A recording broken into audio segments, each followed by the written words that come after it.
Hello my dear students, उम्मीद आप लोग सभी अच्छे से होंगे। तो आज मैं आप लोगों के लिए लाया हूँ एक महा मैराथन दोस्तों, क्योंकि आप लोगों का एग्जाम नज़दीक है। तो ऐसे में मैंने सोचा कि एक मैराथन आपके लिए लाना काफ़ी ज़रूरी है, इंपॉर्टेंट है, ताकि आपको पता चले कि एग्जाम में क्वेश्चन कैसे हमको पूछा जाएगा और किस टाइप का हमको पूछा जाएगा। एक चीज़ यहाँ से और आपको पता चल जाएगा दोस्तों कि मैं जो भी क्वेश्चन बताऊंगा उससे रिलेटेड और भी जितने इंपॉर्टेंट क्वेश्चन होगा मैं उसको भी साथ में मैं बताता ही चलूँगा, ताकि वो एग्जाम आपको काम आ सके। तो बिना टाइम वेस्ट के चलते हैं क्वेश्चन की तरफ दोस्तों। तो आपको यहाँ पर सबसे पहला क्वेश्चन देखने को मिलेगा दोस्तों, जिसमें लिखा हुआ है संगमरमर का रासायनिक सूत्र क्या होता है। तो संगमरमर का रासायनिक सूत्र जो होता है दोस्तों, अब यहाँ पर ऑप्शन में देख सकते हैं, यहाँ पर जो लिखा हुआ है CaCO3, जिसको हम कहते हैं कैल्शियम कार्बोनेट। अब यहाँ पर इसको अलग अलग नाम से एग्जाम में पूछा जाता है। अब यहाँ पर केवल संगमरमर ही आपका नहीं रहेगा, संगमरमर के स्थान पर आपको ये भी दिया जा सकता है, क्या दिया जा सकता है, कैल्शियम कार्बोनेट का रासायनिक सूत्र क्या होता है, ये भी इसी का नाम है। फिर आपसे पूछा जा सकता है कि खड़िया का रासायनिक सूत्र क्या होता है। फिर आपसे पूछा जा सकता है कि चौक का रासायनिक सूत्र क्या होता है, ठीक ना। तो ये सब जितने भी नाम है, ये सब किसका है, ये सब कैल्शियम कार्बोनेट यानी CaCO3 इसी का नाम है। तो यानी कि ये सवाल यहाँ से अलग अलग तरह से पूछा जा सकता है और एग्जाम के लिए काफ़ी इंपॉर्टेंट है, ये बहुत बड़े एग्जाम में पूछा जाता है दोस्तों। और ये जो आपका है CaO, इसको हम कहते हैं, इसी को हम कहते हैं अनबुझा चूना। क्या कहते हैं, अनबुझा चूना। कैल्शियम ऑक्साइड को कहा जाता है अनबुझा चूना, और जब इसी को जब पानी के साथ अभिक्रिया कराया जाता है तब हो जाता है बुझा हुआ चूना प्राप्त होता है, ठीक ना। एक होता है अनबुझा चूना, एक होता है बुझा हुआ चूना, ठीक ना। तो याद रखिए, तो अनबुझा चूना का जो सूत्र होगा वो हो जाएगा CaO यानी कैल्शियम ऑक्साइड, और बुझा हुआ चूना का जो सूत्र होगा वो आपका दोस्तों हो जाएगा कैल्शियम हाइड्रोक्साइड, यानी कि CaOH का क्या हो जाएगा, होल टॉस हो जाएगा, CaOH का होल टॉस हो जाएगा। ये किसका होगा, तो ये आपका हो जाएगा बुझा हुआ चूना, जब पानी में अभिक्रिया कराएंगे तब। तो ये तीनों इंपॉर्टेंट है, अनबुझा चूना तो कैल्शियम ऑक्साइड हो जाएगा, बुझा हुआ चूना तो कैल्शियम हाइड्रोक्साइड हो जाएगा, एक हो जाएगा आपका संगमरमर। तो दूसरा जो आपका क्वेश्चन है दोस्तों, इसमें कहा जा रहा है निम्नलिखित में कौन प्रबल अम्ल है। एक होता है प्रबल अम्ल, एक होता है दुर्बल अम्ल। तो सबसे प्रबल अम्ल जो होता है दोस्तों वो होता है HCl, यानी कि जिसका pH मान सबसे कम होता है उसको कहा जाता है प्रबल अम्ल, ठीक ना। तो HCl जो होता है ये सबसे प्रबल अम्ल होता है, और एक होता है कार्बोक्सिलिक अम्ल जो होता है, ठीक ना, वो आपका होता है दुर्बल अम्ल। तो याद रखिए, सबसे कमजोर अम्ल होता है कार्बोक्सिलिक अम्ल, और सबसे प्रबल जो अम्ल होता है मजबूत, वो हाइड्रोक्लोरिक अम्ल होता है। बात जो है आपसे ये भी पूछा जा सकता है कि सबसे प्रबल क्षार कौन है, तो आपका हो जाएगा सोडियम हाइड्रोक्साइड, ठीक है ना, जिसका क्या होता है, जिसका आपका होता है NaOH, इसी को क्या कहते हैं, सोडियम हाइड्रोक्साइड। ये आपका क्या हो जाएगा, सबसे प्रबल क्षार हो जाएगा। आगे चलते दोस्तों, करा कि कोई विलयन, अगला क्वेश्चन क्या करा, कोई विलयन नीले लिटमस पत्र को लाल कर देता है तो इसका pH मान क्या होगा। आपको अच्छे से पता है कि नीले लिटमस पत्र को लाल करने की जो क्षमता होती है वो अम्ल के पास होता है, जिसका pH मान 7 से कम होता है, और जो लाल लिटमस पत्र को नीला कर देता है वो क्षारीय होता है, जिसका pH मान 7 से ज़्यादा होता है। तो बताइए यहाँ पर जो pH मान 7 से कम किसका है, तो केवल ऑप्शन नंबर M है, ये आपका आंसर हो जाएगा, क्योंकि अम्ल जो होता है वो नीले लिटमस पत्र को लाल कर देता है, और अम्ल का pH मान हमेशा 7 से क्या होता है, कम होता है। तो आगे क्वेश्चन देख लेते हैं। तो आगे जो क्वेश्चन है दोस्तों, ये आपका क्या है, निम्नलिखित में से कौन सा बुझा हुआ चूना है। देखिए अभी जस्ट हमने बात किया था और वो सवाल आपका आ ही गया है, ठीक ना। तो बुझा हुआ चूना की बात करेगा दोस्तों तो कैल्शियम हाइड्रोक्साइड हो जाएगा, क्योंकि कैल्शियम ऑक्साइड जो होता है ना, कैल्शियम ऑक्साइड जो होता है CaO जो होता है, यही जल के साथ अभिक्रिया करके कैल्शियम हाइड्रोक्साइड का निर्माण करता है, यानी कि CaOH का होल्डर, यही आपका क्या होगा, बुझा हुआ चूना। तो आगे चलते हैं, 5 नंबर क्वेश्चन में करा है कि ऑक्जेलिक अम्ल का प्राकृतिक स्रोत निम्नलिखित में कौन सा है। अब ऑक्जेलिक अम्ल जो होता है वो किस में पाया जाता है, तो वो टमाटर में पाया जाता है, ठीक ना। संतरा में सिट्रिक अम्ल, सिरका में जो है, इसमें भी जो है आपका पाया जाएगा सिट्रिक अम्ल ही पाया जाएगा, इमली में टार्टरिक अम्ल होता है, और टमाटर में ऑक्जेलिक अम्ल होता है। तो इसका क्या होगा, ऑप्शन नंबर B हो जाएगा। तो ये भी आप याद कर ले, इससे संबंधित जितने भी है इंपॉर्टेंट है। सेब में मैलिक अम्ल पाया जाता है, उसके बाद जो है डंक जो होता है ना, जो काटने वाला जो होता है, चींटी का डंक हो गया, मधुमक्खी का डंक हो गया, जिसको काटने पर आपको लहरने लगता है, तो वो सभी में फॉर्मिक अम्ल पाया जाता है, या फिर इथाइल अम्ल पाया जाता है, ठीक ना। ये दो को याद रखिएगा, दोनों एक ही है, ठीक ना। इथेनॉइक अम्ल या फिर एक हो जाएगा फार्मिक अम्ल, ये दोनों एक ही नाम है, ठीक ना। और यही जो है किस में पाया जाता है, मधुमक्खी के डंक में, ये सब जो डंक काटता है उसमें पाया जाता है। ये एग्जाम में पूछा जा सकता है, इंपॉर्टेंट है, इसको आप जरूर देख लीजिएगा। आगे कहा जा रहा है दोस्तों, निम्नलिखित में से कौन सा अधातु है।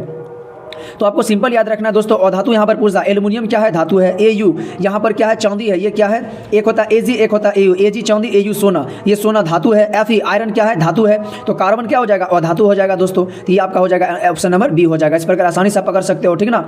तो यहाँ पर एक और जो है धातु अधातु का पहचानने का तरीका है कि आप जो है किसी तत्व का परमाणु संख्या याद रखिए, उसका इलेक्ट्रॉनिक विन्यास निकालिए, यदि उसके बाहरी कक्षा में 1 या 2 या 3 इलेक्ट्रॉन आ जाता है तो वो सभी धातु होता है, और जिसके बाहरी कक्षा में 5, 6, 7 इलेक्ट्रॉन आ जाए तो वो क्या होगा, अधातु होगा। ये उसका एक पहचान है। अगला क्वेश्चन है 7 नंबर देख लेते हैं। तो दोस्तों यहाँ पर 7 नंबर क्वेश्चन में कहा जा रहा है कि विलियम जो होता है, हीलियम परमाणु के बाहरी कक्षा में कितने इलेक्ट्रॉन रहते हैं। तो हीलियम आपका कितना नंबर में है, एक नंबर में होता है हाइड्रोजन और 2 नंबर में क्या होता है, हीलियम। तो हीलियम के बाहरी कक्षा में इलेक्ट्रॉनों की जो संख्या होता है कितना होता है, 2 होता है, क्योंकि हाइड्रोजन का परमाणु संख्या 1 होता है जबकि हीलियम का 2 होता है। तो बाहरी कक्षा में कितना परमाणु रहेगा, 2 रहेगा दोस्तों। अब यहाँ पर बात करें हम, कह रहा सीसा और टीन का मिश्र धातु क्या कहलाता है। तो सीसा और टीन के मिश्र धातु जो होता है, यहाँ पर एक सोल्डर है, एक स्टील है, एक कांसा। तो मिश्र धातु से संबंधित मैं कुछ क्वेश्चन को मैं बता दे रहा हूँ। तो यहाँ पर आप देख सकते हैं कि कॉपर और जिंक ये 2 चीज़ों का मिश्र धातु होता है, ठीक ना, जिससे क्या बनता है, पीतल बनता है। तो पीतल जो है मिश्र धातु किसका है, कॉपर और जिंक मिलकर के पीतल बनाता है। ये याद रखिए, एग्जाम के लिए काफ़ी इंपॉर्टेंट है।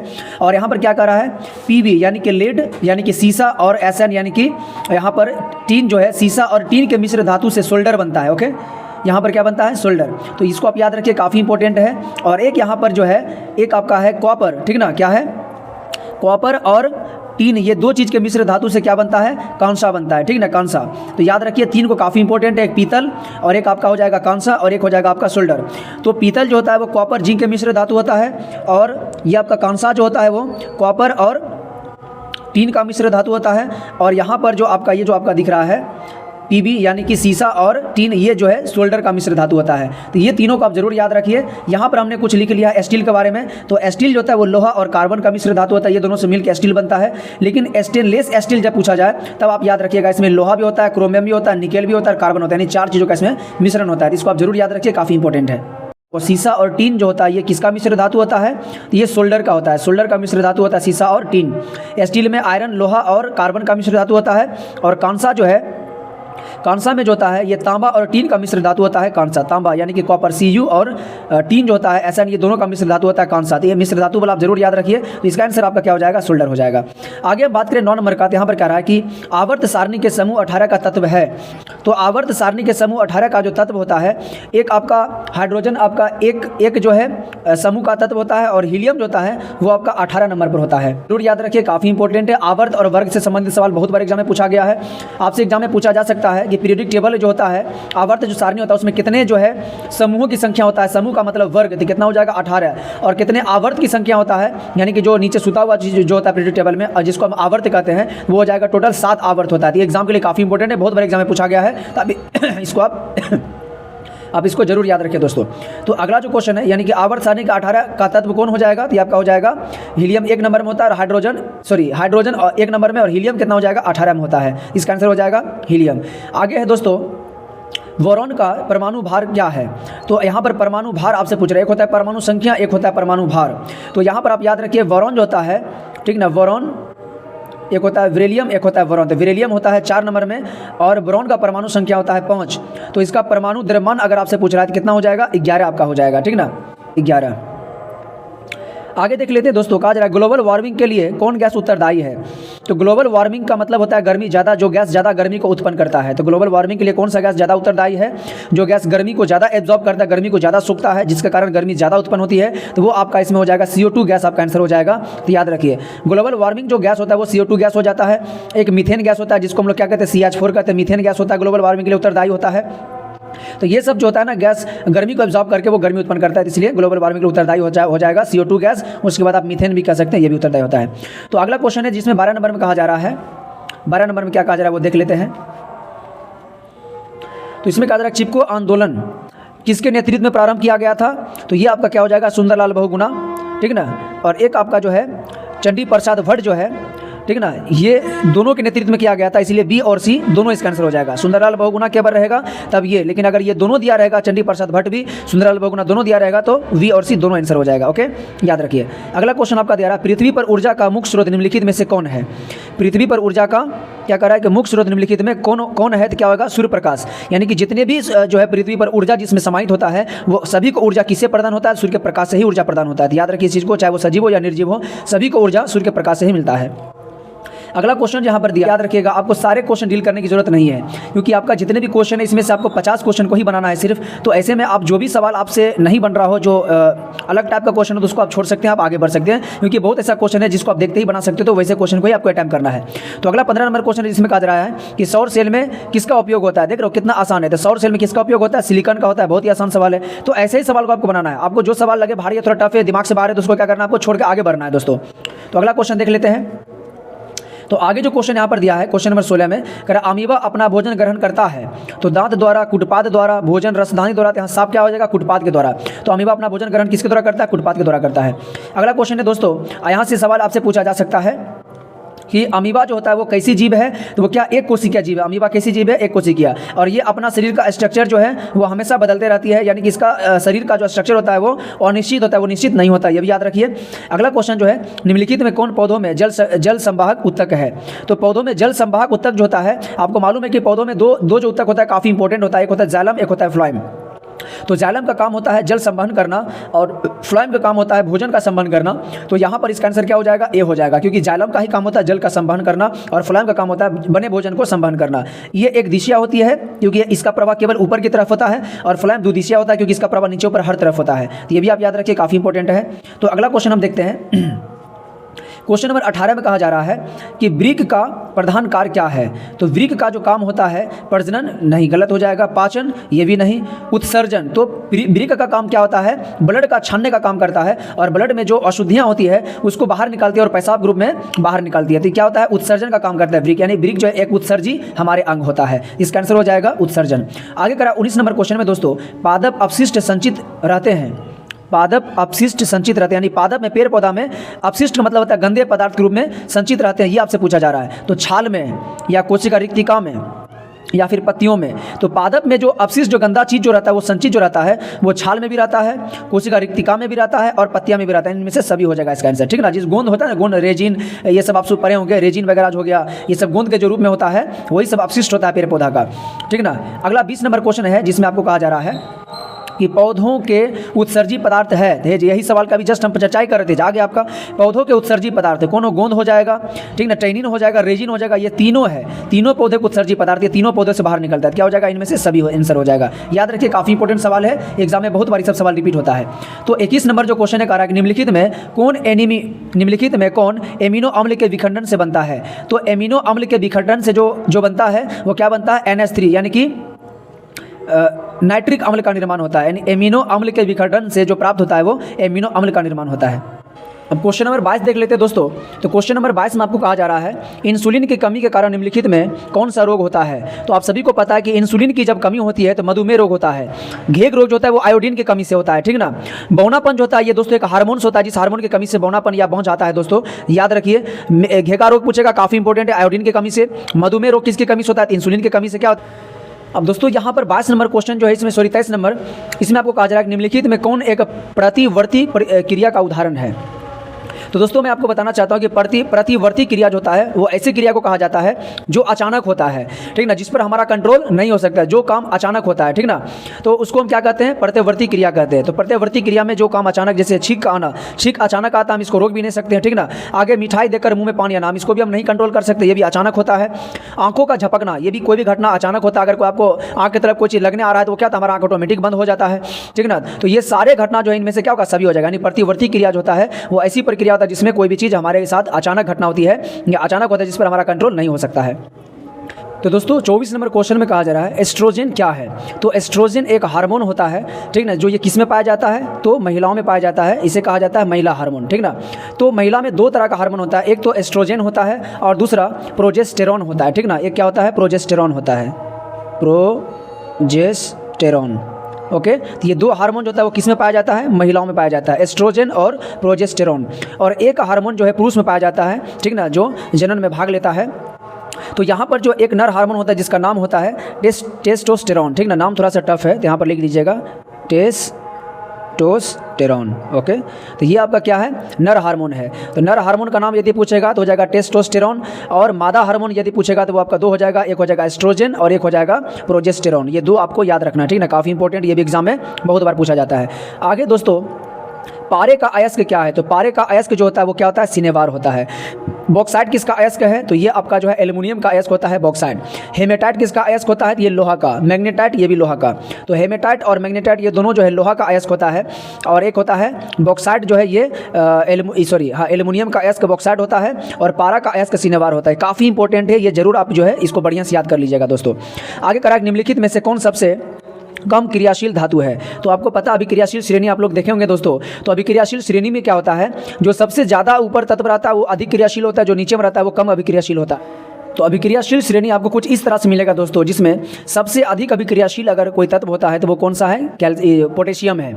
उसके बाद सोडियम होता है, फिर कैल्शियम होता है, फिर मैग्नीशियम होता है, फिर एल्युमिनियम होता है, फिर जिंक होता है, फिर आयरन होता है, ठीक ना। तो इस प्रकार ये घटते जाता है। तो सबसे अधिक क्रियाशील अगर पूछेगा क्या हो जाएगा, पोटेशियम, ठीक ना। अगर सबसे कम यदि आपसे पूछेगा तो नीचे में आप देख सकते हैं कॉपर कम है, सबसे ज़्यादा कम किसका, सोना जो है सबसे कम अभिक्रियाशील है, ठीक ना। उससे थोड़ा ज़्यादा है चांदी, उससे थोड़ा ज़्यादा है कॉपर। तो यहाँ पर आपसे क्या पूछा गया है, तो यहाँ पर दोस्तों आपसे पूछा गया है ये कहा निम्नलिखित में से कौन सबसे कम अभिक्रियाशील धातु है। तो यहाँ पर जो है देख सकते हैं सबसे कम जो है अब आयरन भी है, जिंक है, एल्युमिनियम है और मैग्नीशियम है। तो यहाँ पर ये चारों में आप यहाँ पर गौर से देखिएगा तो आपको नजर आएगा, ठीक है ना। मैग्नीशियम है, अब मैग्नीशियम से कम कौन है, एल्युमिनियम, एल्युमिनियम से कम कौन है, जिंक है, और जिंक से भी कम कौन है, आयरन है। इसका मतलब जो है, तो दोस्तों इसका मतलब है कि इसमें जो है सबसे कम अभिक्रियाशील तत्व जो वो कौन है, आयरन है, ठीक ना। इसमें सबसे कम अभिक्रियाशील जो है तत्व कौन है, आयरन है, और सबसे अधिक तत्व क्या हो जाता, मैग्नीशियम हो जाता। तो इस प्रकार बिल्कुल आसानी से बना सकते हो। तो अभिक्रियाशील श्रेणी वाले जो है जरूर आप देख लीजिएगा, काफ़ी यहाँ से सवाल आता है।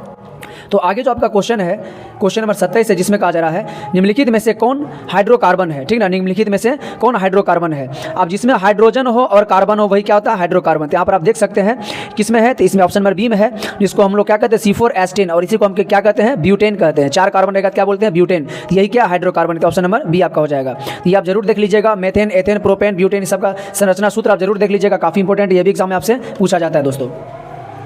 तो आगे क्वेश्चन देख लेते हैं। क्वेश्चन नंबर 27 में क्या कहा जा रहा है, सॉरी 28 में, कि OH अभिक्रियाशील मूलक है।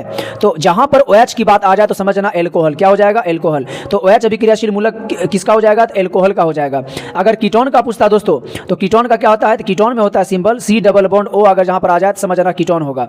अगर एल्डिहाइड की बात करें तो सिंगल बॉन्ड CHCOH जहां पर आ जाए तो वो क्या हो जाएगा, एल्डिहाइड ग्रुप हो जाएगा। याद रखिएगा, CHO बोलता है एल्डिहाइड ग्रुप हो जाता, और C डबल बॉन्ड O बोलता है तो कीटोन हो जाता। उसी में आपसे OH पूछ रहा है क्या हो जाएगा, एल्कोहल का हो जाएगा। तो 29 नंबर सवाल में पूछा जा रहा है कि मीथेन में कितने सहसंयोजक बंधन होते हैं। मीथेन में कितने सहसंयोजक बंधन होते हैं। तो जब मीथेन की बात करेगा तो मीथेन क्या होता है, CH4 होता है, ठीक ना। तो इसमें 1 कार्बन होता है दोस्तों, और इसमें 4 हाइड्रोजन होता है कि नहीं होता है। यही आपका क्या हो गया, मीथेन। अब मीथेन में पूछ रहा है कितने सहसंयोजन बंधन है। तो सहसंयोजन बंधन क्या है, 1 2 3 4 है। तो इसका ऑप्शन नंबर क्या हो जाएगा, 20 का राइट आंसर हो जाएगा, यानी 4 बंधन हो जाएगा। अब यहाँ से आपसे पूछा जा रहा है क्वेश्चन नंबर 30 में, किसी साइट यानी फुलेरिन की आकृति निम्नलिखित में से किसकी जैसी होती है। तो याद रखना फुटबॉल जैसी होती है, काफ़ी इंपॉर्टेंट एग्जाम के लिए। तो यहाँ से याद रखिएगा, यहाँ से 3 चीज आपको याद रखना है कि कार्बन का 3 अपरूप कौन है, कार्बन का अपरूप 3 कौन कौन है। तो एक आपका हो जाएगा, एक आपका फुलेरिन हो जाएगा, एक आपका हीरा होता है, एक ग्रेफाइट होता है। ये तीनों का नाम याद रखिएगा, ठीक ना। हीरा सबसे मजबूत पदार्थ होता है, और ग्रेफाइट का ये गुण है कि वो अधातु हुए भी विद्युत का सुचालन करता है, इसलिए वो इंपॉर्टेंट है। ये भी एग्जाम में आपसे पूछा जाएगा। फिर आपसे पूछा जाएगा कि हीरा का जो आकार होता है वो कैसा होता है। तो हीरा का जो संरचना होता है वो त्रिआयामी होता है, ठीक ना। और इसका ग्रेफाइट का संरचना कैसा होता है, ग्रेफाइट की जो संरचना होती है वो षटकोणीय होता है। याद रखिएगा, ये काफ़ी इंपॉर्टेंट एग्जाम में बहुत बार पूछा जाता है, जरूर आप याद रखिएगा। तो अगला क्वेश्चन हम देखते हैं। तो क्वेश्चन नंबर 31 में कहा जा रहा है कि कार्बन आवर्त सारणी के किस वर्ग का सदस्य है। कार्बन के बारे में पूछा जा रहा है, आवर्त सारणी के किस वर्ग का सदस्य, वर्ग के बारे में पूछ रहा है।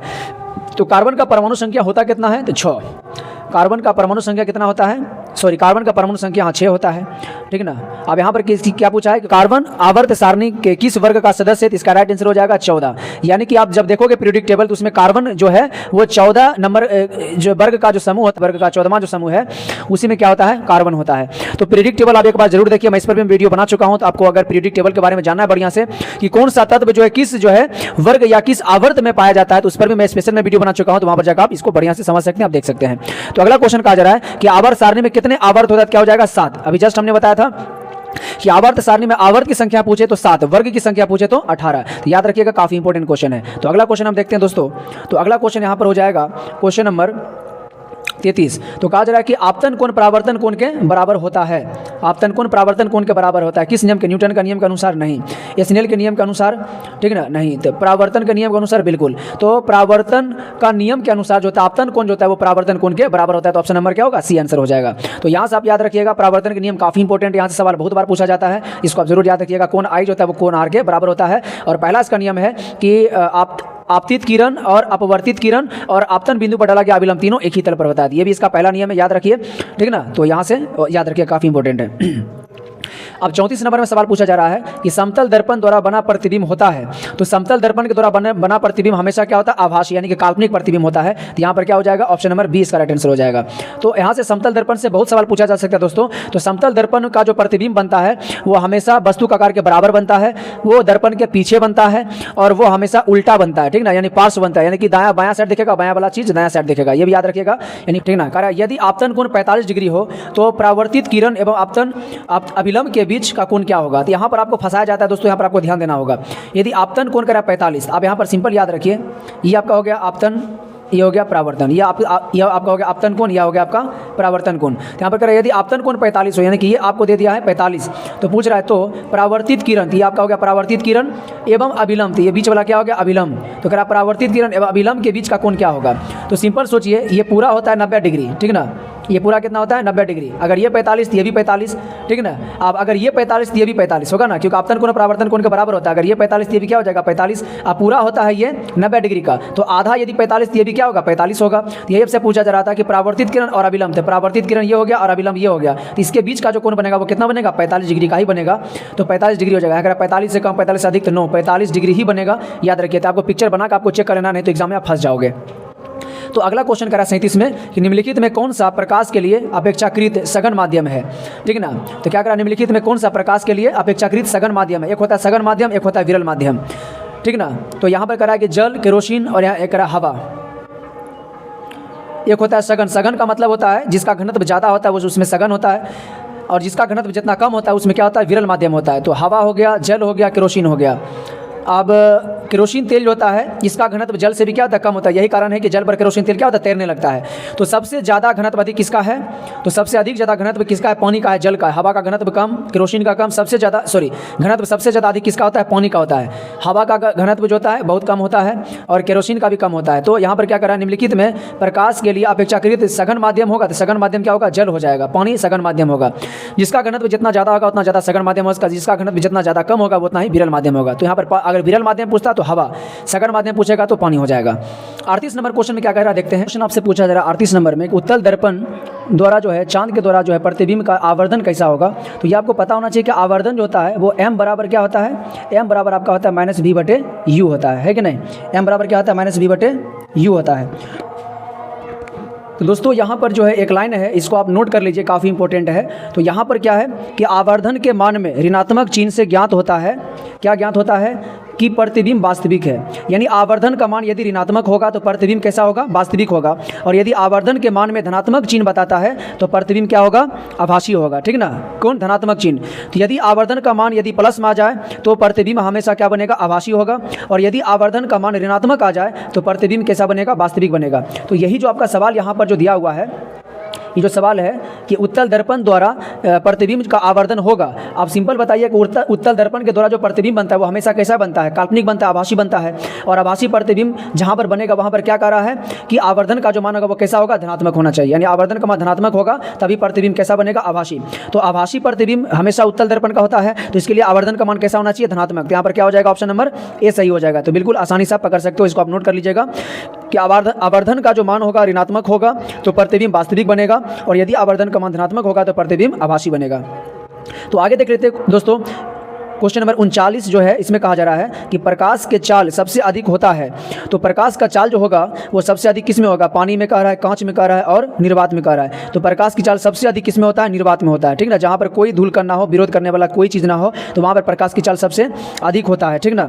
लेकिन सबसे कम यहाँ पर बोलता है तो कांच में हो जाता है, क्योंकि सिंपल है, जहाँ पर सघन माध्यम होगा वहाँ तेजी से प्रकाश चलेगी, जहाँ विरल माध्यम में तेजी से चलेगी। विरल माध्यम का मतलब जहाँ विरोध करने वाले बहुत कम कण हो, और सघन का मतलब होता है जहाँ विरोध करने वाले ज़्यादा कण हो, ठीक ना। तो याद रखिएगा सघन माध्यम, विरल माध्यम काफी इंपॉर्टेंट है, इसको आप बढ़िया से आप देख लीजिएगा। तो प्रकाश की चाल सबसे अधिक किसमें होगा? तो निर्वात में होगा, ठीक ना। और सबसे अधिक किसमें होगा? तो कांच में, यानी कि जहां पर जिसका घनत्व ज्यादा होगा। क्वेश्चन नंबर 40 की बात करें तो प्रकाश तंतु में प्रकाश में होता है। तो प्रकाश तंतु में प्रकाश में होता है तो पूर्ण आंतरिक परावर्तन, वर्ण विक्षेपण और एक परावर्तन। तो 40 नंबर क्वेश्चन में कहा जा रहा था दोस्तों कि प्रकाश तंतु में प्रकाश में होता है।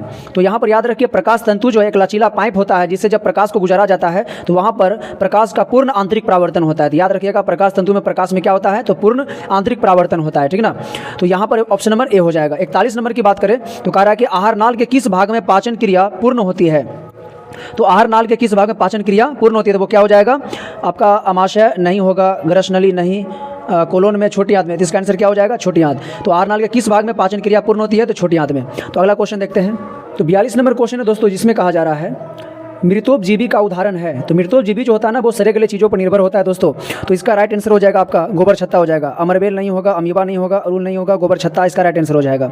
तो क्वेश्चन नंबर 43 की बात करें तो इसमें कहा जा रहा है कि पीत रस किससे स्रावित होता है। तो पीत रस जो होता है वो यकृत से स्रावित होता है। याद रखिएगा यहाँ से एक और क्वेश्चन इंपॉर्टेंट है, यकृत जो है मानव शरीर की सबसे बड़ी ग्रंथि होती है, ये भी याद रखिए, इंपॉर्टेंट है।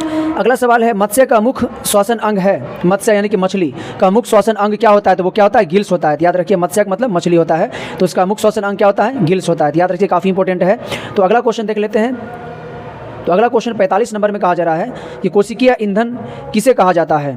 तो कोशिकीय ईंधन जो होता है तो वो कहा जाता है ग्लूकोज को। कोशिकीय ईंधन किसको कहा जाता है, ग्लूकोज को। 46 नंबर क्वेश्चन देख लेते हैं। 46 नंबर क्वेश्चन में कहा जा रहा है कि किण्वन क्रिया पाई जाती है। तो किण्वन की जो प्रक्रिया है वो किस में पाई जाती है, तो वो ईस्ट में पाई जाती है। किण्वन की प्रक्रिया किस में पाई जाती है, ईस्ट में पाई जाती है। काफ़ी इंपॉर्टेंट, इसको भी आप जरूर याद रखिए। अगला क्वेश्चन है 47 जिसमें कहा जा रहा है कि रक्त क्या है। तो रक्त आपका क्या, एक संयोजी उत्तक होता है। रक्त क्या होता है, संयोजी उत्तक होता है। अगला क्वेश्चन देख लेते हैं 48 नंबर। याद रखिएगा रक्त एक क्षारीय पदार्थ होता है जिसका पीएच मान 7.4 होता है। तो ये भी एग्जाम में पूछा जा सकता है कि रक्त का पीएच मान कितना होता है, तो 7.4 कैसा होता है, तो वो क्षारीय होता है। याद रखिए काफ़ी इंपॉर्टेंट है। अगला क्वेश्चन 48 में कहा जा रहा है कि मानव हृदय किस तंत्र का भाग है। तो मानव हृदय जो है वो एक उत्सर्जन तंत्र का ही भाग है, क्योंकि वो भी जो है छन्ने का काम करता है, पाचन नहीं करता है, श्वसन नहीं, परिवहन, सॉरी यहाँ पर परिवहन हो सकता है। मानव हृदय किस तंत्र का एक भाग है, तो परिवहन, क्योंकि वो ब्लड का परिवहन करने का काम करता है, अशुद्ध लेता है वहाँ पर शुद्धिकरण होता है, तो परिवहन का एक भाग हो जाएगा, ठीक ना। अगला क्वेश्चन हम देख लेते हैं। तो यहाँ पर 39 जो नंबर क्वेश्चन जिसमें कहा जा रहा है निम्नलिखित में किस लेंस को अभिसारी लेंस कहते हैं। तो किस लेंस को अभिसारी, एक होता है अपसारी लेंस, एक होता है अभिसारी लेंस। तो अपसारी का मतलब होता है फैलाना और अभिसारी का मतलब होता है एक बिंदु पर अभिश्रित होना। तो आपको अच्छे से पता है कि अवतल लेंस जो किरण को फैलाता है जबकि उत्तल लेंस किरण को एक बिंदु पर मिलाने का काम करता है। तो निम्नलिखित में से किसको अभिसारी लेंस कहते हैं। तो अभिसारी का मतलब क्या होता है, एक बिंदु पर मिलाना। तो एक बिंदु पर मिलाने का काम कौन करता है, उत्तल लेंस। अगर रहता अपसारी तो अपसारी का मतलब होता है फैलाना, ठीक ना। तो वो कौन फैलाता है, अवतल लेंस। तो इसका राइट आंसर क्या हो जाएगा, बी ऑप्शन हो जाएगा, उत्तल लेंस। अभिसारी कहेगा तो उत्तल, अपसारी लेंस कहेगा तब क्या हो जाएगा, अवतल हो जाएगा। ओके। तो अगला जो क्वेश्चन है 50 नंबर, इसमें कहा जा रहा है कि लेंस की क्षमता का ऐसे मात्रक क्या होता है। लेकिन यहाँ पर डाफ्टर आपको नहीं दिया है, तो सिंपली आपको याद रखना है कि लेंस की क्षमता जो डी बराबर होता है वो क्या होता है, 1/f होता है। और एफ क्या होता है, दूरी होता है, और दूरी हमेशा किस में होता है, मीटर में। तो यहाँ पर आप ये भी कह सकते हो 10⁻⁻1 जो होता है वो एक डाफ्टर के बराबर होता है। तो लेंस की क्षमता का ऐसे मात्रक या तो डाफ्टर होगा या तो 10⁻⁻1 आपका आंसर हो जाएगा। तो अगला क्वेश्चन देखते हैं 51 नंबर में। नेत्र लेंस से रेटिना की दूरी लगभग है। तो नेत्र लेंस से जो है रेटिना की दूरी पूछ रहा है, तो ये आपका कितना हो जाएगा, लगभग 2.5 सेंटीमीटर के बराबर होता है। नेत्र लेंस से रेटिना की दूरी 2.5 सेंटीमीटर होता है। 52 नंबर क्वेश्चन देख लेते हैं दोस्तों। तो 52 नंबर क्वेश्चन में कहा जा रहा है कि मानव नेत्र में किस प्रकार का लेंस पाया जाता है। तो आप सभी को पता है किस प्रकार का, उत्तल लेंस पाया जाता है। तो मानव नेत्र में उत्तल लेंस पाया जाता है। 53 नंबर की बात करें, निम्नलिखित में से कौन सा लेंस निकट दृष्टि दोष को ठीक करने के लिए उपयोग किया जाता है। तो निकट दृष्टि दोष किसको कहा जाता है, जिसको नज़दीक के वस्तु साफ साफ दिखे पर दूर की वस्तु साफ साफ नहीं दिखे, उसे क्या कहते हैं, निकट दृष्टि दोष। तो सिंपल सी बात है, दूर की दृष्टि दोष दिखाई नहीं दे रहा है, मतलब हमारा फोकस दूरी कम हो चुका है। तो फोकस दूरी को बढ़ाने के लिए हमको क्या करना पड़ता है, तो फोकस दूरी को बढ़ाने के लिए हमें अवतल लेंस की आवश्यकता पड़ता है। तो याद रखिएगा, यदि दूर की वस्तु साफ साफ नहीं दिखे तो उसे ठीक करने के लिए अवतल लेंस चाहिए। यदि नजदीक का वस्तु साफ साफ नहीं दिख रहा तो उसे ठीक करने के लिए उत्तल लेंस की चश्मा आवश्यकता होती है, ठीक ना। तो याद रखिएगा, तो यहाँ पर क्या करा है, निकट दृष्टि दोष। निकट दृष्टि दोष में नजदीक का वस्तु दिखता है, दूर की वस्तु नहीं दिखता है। तो दूर की वस्तु साफ साफ देखने के लिए हमको क्या चाहिए, अवतल लेंस चाहिए। इसका राइट आंसर क्या हो जाएगा, ए। अगला क्वेश्चन हम देख लेते हैं दोस्तों 54 नंबर क्वेश्चन में। तो कहा जा रहा है वायुमंडल में प्रकाश के किस वर्ण का प्रकीर्णन सबसे कम होता है। तो दोस्तों यहाँ से जो है एक सवाल और बन सकता है कि जैसे कि वायुमंडल आकाश का जो है रंग नीला क्यों प्रतीत होता है। तो इसका भी वजह यही होता है, प्रकाश का जो है प्रकीर्णन के वजह से होता है, क्योंकि नीला कलर जो है इसका प्रकीर्णन सबसे अधिक होता है और हमारी आंखों तक सबसे पहले यही कलर पहुँचता है। यही कारण है कि प्रकाश का जो है, आकाश का रंग जो हमें नीला प्रतीत होता है। तो वायुमंडल में प्रकाश के किस वर्ण का प्रकीर्णन सबसे कम होता है, तो वो हो जाएगा लाल। सबसे अधिक रहेगा तो वो क्या हो जाएगा, नीला हो जाएगा, ठीक ना। तो याद रखिएगा दोस्तों। तो यहाँ पर अगला क्वेश्चन देखते हैं 55 नंबर में। तो कह रहा है कांच के प्रिज्म में किस रंग का विचलन न्यूनतम होता है। तो आप कांच के प्रिज्म के बारे में आप जानते ही है। तो प्रिज्म से जब प्रकाश को श्वेत प्रकाश को गुजारा जाता है तो वो सबसे ज़्यादा परिकिरणित कौन सा रंग होता है। तो वो सबसे ज़्यादा आपका हो जाता है परिकिरणित सबसे। अब यहाँ पर परिकिरण या विचलन न्यूनतम होता है तो सबसे कम विचलन जो होता है वो किसका होता है, लाल रंग का सबसे कम होता है। और सबसे अधिक विचलन किसका होता है, बैंगनी रंग का। तो यहाँ पर क्या रहा है कांच के प्रिज्म से किस रंग का विचलन न्यूनतम होता है, सबसे कम होता है, तो वो आपका क्या हो जाएगा, लाल। और सबसे अधिक विचलन किसका होता है, तो वो होता है बैंगनी का। ठीक ना। क्वेश्चन नंबर अब हम देखेंगे 56। तो 56 नंबर में कहा जा रहा है कि किस उपकरण में धन यानी कि धन प्लस और ऋण माइनस के चिन्ह नहीं होता है। तो आप सभी को पता है कि वोल्ट मीटर में प्लस माइनस होता है, ठीक ना। विद्युत सेल में भी प्लस माइनस होता है, ए मीटर में भी प्लस माइनस होता है, ठीक ना। अब यहाँ पर परिनालिका है, तो परिनालिका में जो होता है उसमें जो विद्युत धारा प्रवाहित होता है, इसमें चुंबकीय प्रभाव प्रदर्शित करता है, लेकिन इसमें प्लस माइनस का चिन्ह नहीं होता है। तो इसका राइट आंसर क्या हो जाएगा, डी हो जाएगा। परिनालिका के बारे में आप जानते होंगे, फोटो देखे होंगे, तो जिसमें कॉइल का एक तार का लपेटा होता है जिससे विद्युत धारा प्रवाहित किया जाता है, तो चुंबकीय प्रभाव डेवलप हो जाता है। यहाँ पर जो है प्लस माइनस नहीं होता है। तो क्वेश्चन नंबर 57 की बात करें, कौन एक सुरक्षा युक्ति नहीं है। तो फ्यूज तार सुरक्षा युक्ति है, एमसीबी ये भी सुरक्षा युक्ति है, भूमिगत तार ये भी सुरक्षा युक्ति है, लेकिन वोल्ट मीटर ये कोई सुरक्षा युक्ति नहीं है। अब 58 नंबर क्वेश्चन की बात करें, घरेलू गैस एलपीजी का प्रमुख अवयव है। तो घरेलू गैस जो होता है, एलपीजी जो गैस होता है, इसका प्रमुख जो अवयव होता है वो ब्यूटेन होता है, ठीक ना। अगर ब्यूटेन और प्रोपेन दोनों हालांकि होता है, लेकिन सबसे प्रमुख होता है ब्यूटेन, ठीक ना। तो याद रखिएगा, इसका राइट आंसर हो जाएगा ऑप्शन नंबर बी हो जाएगा। अब यहाँ पर हम बात करें दोस्तों, यहाँ पर हम बात करें क्वेश्चन नंबर 59 का, तो जीवाश्म ईंधन का उदाहरण है। तो जीवाश्म ईंधन पेट्रोलियम होता है, कोयला भी होता है, तो इसका दोनों ए और बी दोनों हो जाएगा, ठीक ना। ये सब क्या हो जाएगा, जीवाश्म ईंधन, ठीक ना। तो याद रखिएगा, जीवाश्म ईंधन का उदाहरण पेट्रोलियम पदार्थ भी होगा, कोयला भी होगा, ठीक ना। ये सब जीवाश्म ईंधन है। अगला क्वेश्चन 60 नंबर में देख लेते हैं। वह प्रक्रिया जिसमें उत्पाद के बनने के साथ साथ उष्मा की भी उत्पन्न होती है, यानी जिससे उष्मा निकलेगी उसको हम क्या बोलेंगे, उष्मा क्षेपी अभिक्रिया। जिसमें जिस अभिक्रिया में अभिक्रिया के दौरान उष्मा का अवशोषण होगा, यानी कि वो उष्मा लेगी, उसको कहेंगे उष्मा शोषी अभिक्रिया। तो यहाँ पर कह साथ साथ उष्मा भी उत्पन्न होती है, मतलब उष्मा उससे निकल रही है, तो क्या हो जाएगा, उष्मा क्षेपी अभिक्रिया। इसका राइट आंसर हो जाएगा ऑप्शन नंबर ए आंसर हो जाएगा दोस्तों। अब यहाँ पर हम देख लेते हैं क्वेश्चन नंबर 60 में हम देख लेते हैं। 60 में कराया अभिक्रिया 2 यानी कॉपर प्लस ऑक्सीजन आपस में अभिक्रिया करके कॉपर ऑक्साइड का निर्माण कर रहा है, किस प्रकार की रासायनिक अभिक्रिया है। ये काफी इंपॉर्टेंट, इस टाइप के एग्जाम में बहुत आपको देखने को मिलेगा। जब दो तत्व आपस में अभिक्रिया करके जब एक प्रतिफल का निर्माण करेगा, तो इसको हम क्या बोलते हैं, इसी को हम कहते हैं दोस्तों, क्या बोलेंगे हम। अच्छा, यहाँ पर हालांकि यहाँ पर एक जो है सबसे पहला जो अभिक्रिया आपका होता है संयोजन अभिक्रिया। एक तो संयोजन अभिक्रिया यहाँ पर हो रहा है, लेकिन संयोजन अभिक्रिया जब आपको ऑप्शन में नहीं मिले तो आप यहाँ पर एक चीज देख रहे होंगे कि कॉपर के साथ यहाँ ऑक्सीजन नहीं है, लेकिन यहाँ पर कॉपर के साथ ऑक्सीजन आ चुका है। तो जब किसी तत्व के साथ ऑक्सीजन का संयोग होता है तो उसको क्या कहते हैं, उपचयन अभिक्रिया, जिसको हम ऑक्सीकरण भी कहते हैं। क्या कहते हैं, ऑक्सीकरण। और जब वही किसी तत्व से ऑक्सीजन निकलता है बाहर, ठीक ना, तो उसको क्या कहते हैं, अपचयन, जिसको हम अवकरण भी कहते हैं। यहाँ पर कॉपर के साथ ऑक्सीजन का संयोग हो रहा है, कॉपर ऑक्साइड का निर्माण हो रहा है, इसलिए इसको क्या कहेंगे, उपचयन कहेंगे या फिर ऑक्सीकरण कहेंगे, ठीक ना। तो आगे देखते हैं क्वेश्चन दोस्तों।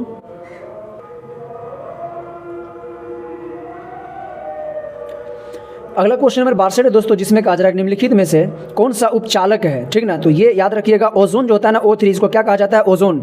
और CO को कहा जाता है कार्बन मोनोऑक्साइड। तो याद रखिएगा कि कार्बन मोनोऑक्साइड जो होता है ये काफ़ी जो है जहरीला गैस होता है, जो किसी भी पेट्रोलियम का जीवाश्म ईंधन के पूर्ण रूप से नहीं जलने की वजह से ये उत्पन्न होता है गैस।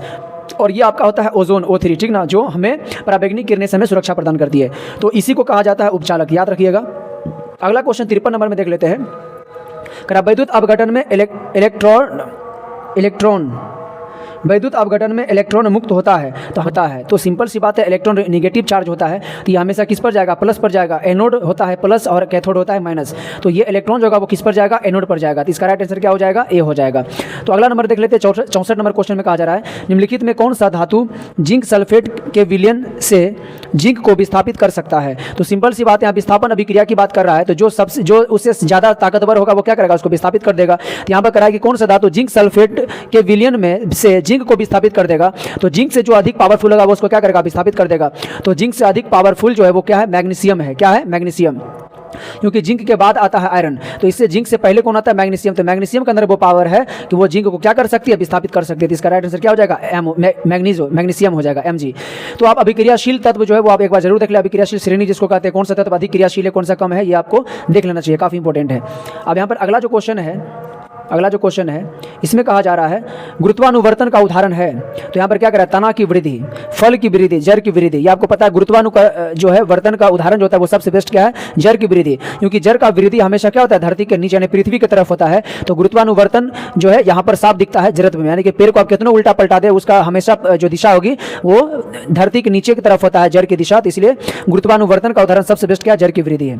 तो अगला क्वेश्चन देख लेते हैं 66 नंबर में, निम्नलिखित में किसमें द्विखंडन होता है। तो अमीबा में भी द्विखंडन होता है, ठीक ना, पैरामीशियम और युगलिना, तो ये जितने हैं सभी में द्विखंडन होता है, इनमें से सभी हो जाएगा। अमीबा में द्विखंडन होता है, पैरामीशियम में भी द्विखंडन होता है, यानी जब एक कोई जीव हो और वो खंडित होकर के जब वो 1 से 2 बन जाए तो उसको क्या कहते हैं, उसी को द्विखंडन कहते हैं। ये सब में ये प्रोसेस होता है, इसमें सभी हो जाएगा। तो क्वेश्चन नंबर 7 में निम्नलिखित में कौन एकलिंगी जनन संचरित रोग है, ठीक ना। तो एकलिंगी, तो आप सभी पता है कि हम लोग क्या है, मनुष्य क्या एकलिंगी है, इसमें एक ही लिंग होता है। अब एकलिंगी का जो है संचरित रोग जो है वो एड्स भी है, टाइफाइड भी है, ठीक ना, गोनोरिया भी है, ठीक ना, सॉरी टाइफाइड नहीं, टाइफाइड तो मान लीजिए कि एक बुखार है, तो ये नहीं है। तो एक लैंगिक जनन संचरित रोग जो होता है वो एड्स होता है, एक गोनोरिया होता है, यानी ए और बी, ऑप्शन नंबर बी और सी हो जाएगा, यानी कि डी है ऑप्शन नंबर राइट आंसर हो जाएगा, ठीक ना। तो आगे कहा जा रहा है क्वेश्चन नंबर 68 में कहा जा रहा है कि बीज विकसित होता है। तो बीज विकसित किस में होता है, बीजांड से होता है, ठीक ना। तो इसका राइट आंसर क्या हो जाएगा, ऑप्शन नंबर ए हो जाएगा, ओके, बीजांड से। तो अगला क्वेश्चन है कि मानव में ऑटोसोम की संख्या होती है। तो ऑटोसोम, ठीक ना, एक होता है क्रोमोसोम, एक होता है ऑटोसोम। तो याद रखिएगा कि मानव में ऑटोसोम की संख्या करा 22 जोड़ी, 21 जोड़ी, 23 जोड़ी, 24 जोड़ी। तो 22 जोड़ी जो होता है ना, 22 जोड़ी उसको ऑटोसोम कहा जाता है, ठीक ना। और 23वां जोड़ी जो होता है ना वो होता है वो उसको कहा जाता है जो है भाग लेता है कि वो पुरुष होगा या महिला होगा, ठीक ना, ठीक ना, वो होता है 23वां जोड़ा। तो यानी कि 22 जोड़ा जो होता है, गुणसूत्र जो होता है, वो 22 जोड़ा जो होता है उसको क्या कहा जाता है, ऑटोसोम कहा जाता है, ठीक ना। याद रखिएगा। तो मानव में ऑटोसोम की संख्या कितना होता है, तो 22 जोड़ी। एक जोड़ी जो 23वां जोड़ी जो होता है वो उसको कहा जाता है लिंग गुणसूत्र, उसी को कहा जाता है, वही लिंग निर्धारित करता है कि वो पुरुष होगा या महिला होगा। तो अगला क्वेश्चन है दोस्तों कि निम्नलिखित में कौन एक जैव अनिम्नीकरणीय पदार्थ है। जैव एक होता है अनिम्नीकरणीय, एक है निम्नीकरणीय। यहाँ पर कह रहा है अनिम्नीकरणीय पदार्थ है। तो डीडीटी हो गया, कागज निम्नीकरणीय। ये तो निम्नीकरणीय का मतलब होता है जो मिट्टी में मिल जाता है, और अनिम्नीकरणीय का मतलब होता है जो मिट्टी में नहीं, यानी जिसको जीवाणु नष्ट नहीं कर पाता हो, ठीक ना, बात समझ में आ गया ना। तो यहाँ पर कह रहा है निम्नलिखित में कौन एक जैव अनिम्नीकरणीय, जिसको जो है छोटे छोटे जीव जो होता है, ह्यूमस होता है, जिसको नष्ट नहीं कर सकता है, तो वो डीडीटी भी होता है, कागज को कर सकता है, वाहित मलजल इसको भी कर सकता है। इसका आंसर हो जाएगा ए, यानी डीडीटी होता है, ठीक ना। या प्लास्टिक होता है तो वो भी आंसर हो जाता है, लेकिन यहाँ पर डीडीटी भी होगा। तो आगे यहाँ पर कह रहा है कि यहाँ पर जो क्वेश्चन जो है 71 नंबर, इसमें कह रहा है कि बाघ उपभोक्ता है। तो बाघ जो होता है करता है प्रथम पोषीय स्तर, तृतीय पोषीय स्तर। तो बाघ जो होता है वो किसको खाता है, हिरण को खाता है। हिरण किसको खाता है, घास को, ठीक ना। अब घास हो गया है, घास क्या होता है, स्वपोषी। अब घास जो हो गया, घास को जो खाता है उसको क्या करते हैं, प्रथम पोषी। अब घास को जो खा गया उसको कहेंगे द्वितीय पोषी, यानी कि हिरण। हिरण को जो खा गया बाघ, तो वो क्या हो गया, तृतीय पोषी स्तर हो जाएगा। तो बाघ उपभोक्ता कौन सा हो गया, तृतीय पोषी स्तर हो जाएगा, क्योंकि बाघ खाता है हिरण को, हिरण खाता है घास को। अब घास होता है स्वपोषी, ठीक ना। अब ये प्रथम पोषी कौन हो जाएगा, हिरण। प्रथम पोषी कौन हो जाएगा, हिरण। हिरण को खाता है बाघ, तो बाघ क्या हो जाएगा, द्वितीय पोषी स्तर हो जाएगा, सॉरी क्या हो जाएगा, द्वितीय पोषी स्तर हो जाएगा, ठीक ना। क्या होगा, द्वितीय पोषी स्तर, इसका राइट आंसर हो जाएगा। अब यहाँ पर है निम्नलिखित में से कौन एक अपघटक है। अपघटक का मतलब होता है किसी को नष्ट कर देने वाला, ठीक ना। अपघटक जो होता है वो क्या होता है, बैक्टीरिया अपघटक है। तो इसका राइट आंसर हो जाएगा बैक्टीरिया, यानी बैक्टीरिया जो होता है वो सड़े गले चीज़ों को खा के नष्ट कर देता है, तो वो अपघटित कर देता है उसको, इसलिए अपघटक कौन हो जाएगा, बैक्टीरिया हो जाएगा, ठीक ना। तो दोस्तों याद रखिएगा 73 नंबर क्वेश्चन, निम्नलिखित में से किस संयोजन द्वारा प्रतिरोध का मान बढ़ता है, तो वो क्या हो जाएगा, श्रेणी क्रम संयोजन। प्रतिरोध का मान ठीक ना घटता है तो वो क्या होगा, समांतर क्रम संयोजन में, ठीक ना। अब यहाँ से ये भी आपसे पूछा जा सकता है कि श्रेणी क्रम संयोजन में किसको जोड़ा जाता है, तो एमीटर को जोड़ा जाता है श्रेणी क्रम में, और वोल्ट मीटर को जोड़ा जाता है समांतर क्रम में। तो ये भी आप याद रखिए, यहाँ से क्वेश्चन इंपॉर्टेंट एग्जाम में पूछा जा सकता है, ठीक ना। तो श्रेणी क्रम संयोजन में लगाने पर जो है प्रतिरोध का मान क्या होता है, बढ़ता है, ठीक ना। श्रेणी क्रम संयोजन लगाने से प्रतिरोध का मान बढ़ता है, याद रखिएगा, ठीक ना। यहाँ से ये भी सवाल आपसे पूछा जा सकता है, ठीक ना, कि श्रेणी क्रम संयोजन में किसे लगाया जाता है, तो एमीटर को श्रेणी क्रम में लगाया जाता है, जबकि वोल्ट मीटर को समांतर क्रम में लगाया जाता है, ये याद रखिएगा। तो दोस्तों अब हम देख लेते हैं 74 नंबर क्वेश्चन, जिसमें क्या कहा जा रहा है कि धातु में आवेश जो है वाहक होते हैं, धातु में आवेश वाहक होते हैं, तो वो कौन होता है, इलेक्ट्रॉन। क्योंकि आपको पता है कि इलेक्ट्रॉन के सतत प्रवाह को क्या कहते हैं, विद्युत धारा कहते हैं। तो धातु में आवेश का जो वाहक होता है वो कौन होता है, इलेक्ट्रॉन होता है। तो आगे आपका 75 नंबर क्वेश्चन, जिसमें कहा जा रहा है कि शुद्ध जल किस प्रकार का चालक होता है। तो शुद्ध जल जो होता है विद्युत का कुचालक होता है, ठीक ना। ये विद्युत को अपने से जाने नहीं देता, क्योंकि शुद्ध जल में आवेश नहीं होता है, क्योंकि जिसमें आवेश होगा उसी से विद्युत धारा प्रवाहित होता है, वही विद्युत का चालन होता है। तो ये क्या हो जाएगा, कुचालक। अगला क्वेश्चन है 76 नंबर का, निम्नलिखित में कौन सा सर्वाधिक सुचालक होता है? तो सबसे अधिक सुचालक कौन होता है? चांदी।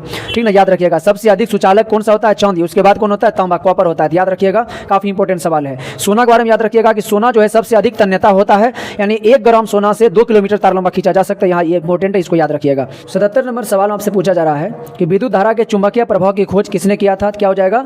और स्ट्रेट हो जाएगा। ठीक ना, और स्ट्रेट हो जाएगा, यही जो है विद्युत धारा के चुंबकीय प्रभाव का खोज किया था, याद रखिएगा। ठीक ना। अगला क्वेश्चन है 78 नंबर में, फ्लेमिंग के बाएं हाथ के नियम में माध्य जो उंगली होता है, यानी कि बीच का जो उंगली होता है, वो क्या दर्शाता है? तो फ्लेमिंग के बाएं हाथ नियम में जो बीच का उंगली जो होता है वो दर्शाता है चालक में, यानी कोई तार जो है चालक जो है उसमें विद्युत धारा की दिशा को दर्शाता है। ठीक ना, क्या दर्शाता है? दिशा को। एक होता है चुंबकीय क्षेत्र की दिशा, तो वो क्या होता है? आपका अंगूठा जो होता है वो चुंबकीय क्षेत्र की दिशा बताता है, जबकि माध्यमा जो होता है वो चालक की विद्युत धारा की दिशा बताता है। और एक होता है चालक पर आरोपित बल। ठीक ना, तो ये तीन एक तर्जुमा होता है। ठीक ना, तो ये 3 को जो उंगली होता है तीनों का अलग अलग दिशा इंडिकेट करता है, याद रखिएगा। ठीक ना, कि फ्लेमिंग के बाएं हाथ के नियम में मध्य उंगली क्या दर्शाता है? बीच वाला उंगली वो चालक में विद्युत धारा की दिशा को दर्शाता है। 79 नंबर जो क्वेश्चन इसमें कहा जा रहा है कि भारत में घरों में आपूर्ति की गई प्रत्यावर्ती धारा की आवृत्ति होती है तो क्या हो जाएगा? 50 हर्ट्ज हो जाएगा। यानी कि हमारे घरों में जो प्रत्यावर्ती धारा की आवृत्ति जो होती है वो लगभग 50 हर्ट्ज के बराबर होता है। इसका राइट आंसर क्या हो जाएगा? ऑप्शन नंबर ए हो जाएगा।